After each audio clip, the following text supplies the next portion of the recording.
Évangile de Jésus-Christ selon saint Jean.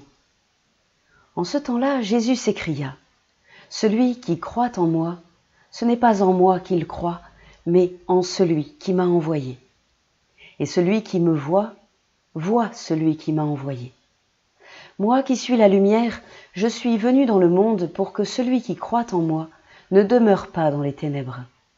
Si quelqu'un entend mes paroles et n'y reste pas fidèle, moi je ne le juge pas, car je ne suis pas venu juger le monde, mais le sauver. Celui qui me rejette et n'accueille pas mes paroles aura, pour le juger, la parole que j'ai prononcée. C'est elle qui le jugera au dernier jour. Car ce n'est pas de ma propre initiative que j'ai parlé. Le Père lui-même qui m'a envoyé m'a donné son commandement sur ce que je dois dire et déclarer. Et je sais que son commandement est vie éternelle. Donc, ce que je le déclare comme le Père me l'a dit.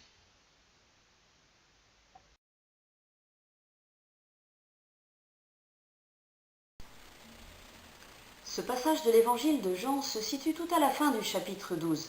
C'est comme un résumé, la conclusion de toute la première partie de l'évangile. Au chapitre 13, saint Jean commence en effet la narration de la Passion. Nous retrouvons donc ici le cœur de la mission de Jésus, l'essentiel du message qu'il est venu apporter au monde.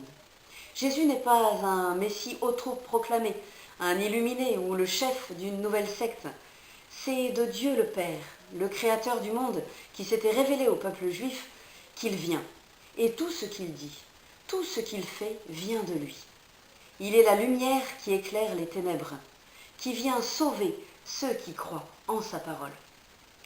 Le verbe croire est utilisé à 3 reprises dans ce texte, dans les 2 premières phrases. Jésus en appelle à notre foi, à notre confiance. Et je dis bien qu'il en appelle, car le texte dit qu'il s'écrie.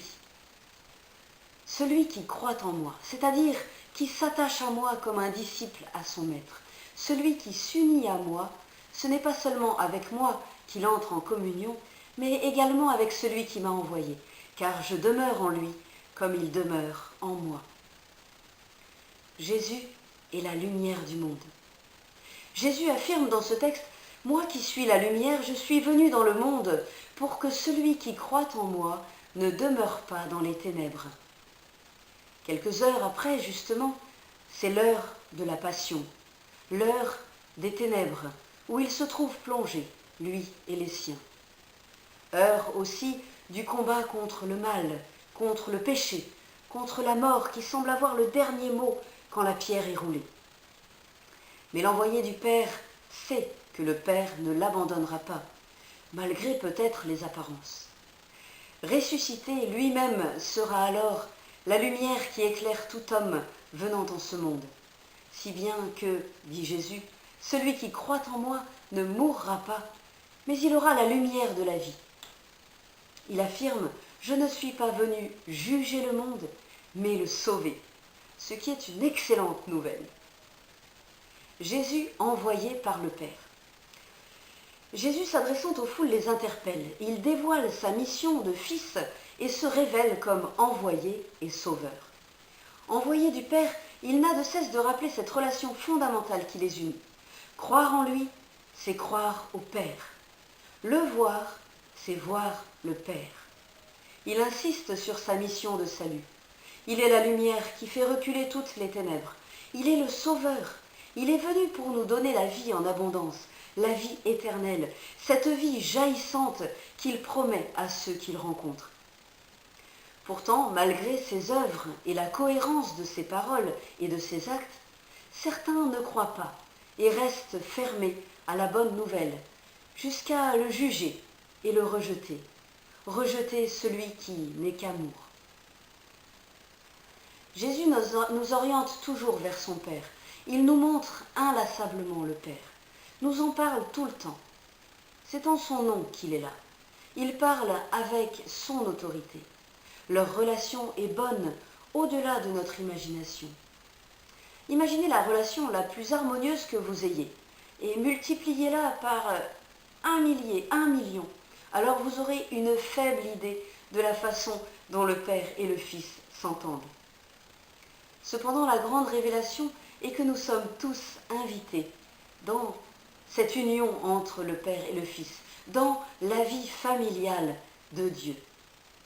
Jésus nous montre l'attitude qu'a le Fils envers le Père pour que, une fois qu'il nous aura fait Fils en lui, nous sachions agir en Fils, c'est-à-dire rendre gloire au Père en témoignant de son amour par notre vie et par nos paroles. Jésus n'est pas venu pour nous juger, mais ce n'est pas parce que Jésus ne nous juge pas que le mal que nous faisons n'a pas d'importance. Le péché ne peut pas lui être indifférent, car sinon le bien non plus n'aurait pas de valeur pour lui. Jésus le dit aussi sans ambiguïté. Au dernier jour, il y aura quand même un juge. Et ce jugement ne nous prendra pas par surprise, car il sera fait selon les paroles de Jésus. Mais ceci ne doit pas nous faire perdre l'espérance et la confiance, malgré tous nos péchés et toutes nos faiblesses. Car à la fin, celui qui est sauvé, ce n'est pas celui qui n'a jamais fait de péché. Personne ne serait alors sauvé. Mais c'est celui qui écoute la parole de Dieu et qui croit. Jésus dit que c'est la parole qu'il a prononcée et que nous avons entendue qui nous jugera. Qu'est-ce que cela signifie ? Si j'écoute cette parole de Jésus, que je l'accueille de tout mon cœur, en essayant de la mettre en pratique, alors l'amour de Dieu habitera mon cœur. Je serai du bon côté de ce jugement, qui est un jugement d'amour, par l'amour, en fonction de l'amour qui nous habite. Par contre, si j'écoute cette parole de Dieu, mais que je l'accueille avec indifférence, voire que je la rejette, je ne serai pas heureux. Je ne serai pas en Dieu. Alors effectivement, d'une certaine manière, cette parole et la manière dont je l'accueille, dont on l'accueille, dont on lui fait une place dans nos vies, dans nos cœurs, cela nous jugera. Je terminerai donc par quelques questions. Quels passages de la parole de Dieu nourrissent ma vie et me font vivre? Comment est-ce que je me laisse déranger par cette parole de Dieu? Quels appels est-ce que j'entends dans la parole de Dieu? À quoi cette parole m'appelle-t-elle? Est-ce qu'elle m'appelle à l'action de grâce, à la conversion, à une demande de pardon, à un engagement ou à une action, à une œuvre de miséricorde? Seigneur, fais grandir en nous le désir de te prier. Rends juste notre prière. Renforce notre fidélité à ta parole.